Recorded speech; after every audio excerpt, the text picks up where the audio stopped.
Gas prices are expected to have a huge impact on state agency budgets. The difference could mean hundreds of thousands of dollars overall for the state fleet vehicles. News specialist Dan Rascone has this story and joins us live. Dan, this is no small increase we're talking about. That's exactly right, Deanie. We're talking about a huge increase here. The state has just over 6,100 vehicles. You add on top of that nearly $1 increase a gallon. That's where you're coming up with hundreds of thousands of extra dollars in fuel cost. We use a lot of gallons of gas.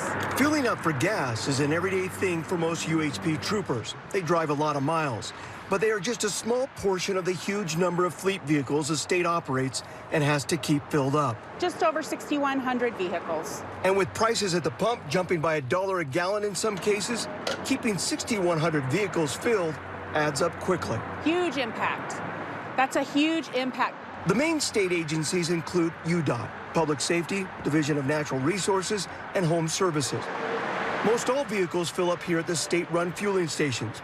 Right now, they are still using fuel they purchased at about $3.40 a gallon. But in a couple of weeks, that will all change with a very rapid increase of price per gallon.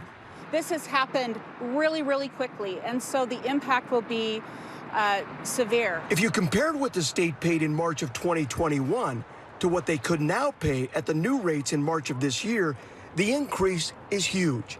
UDOT shows a $337,000 increase. Public Safety, $205,000. DNR, $112,000. And Human Services, $18,000.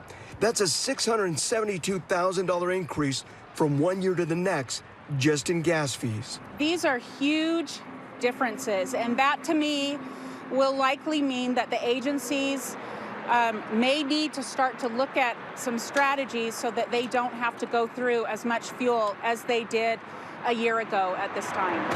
They haven't been funded for these kinds of prices. And that's really the issue here. Many of these state agencies obviously running on a very tight budget. You add on top of that an extra tens of thousands of dollars. It's going to be very tight for many of these agencies.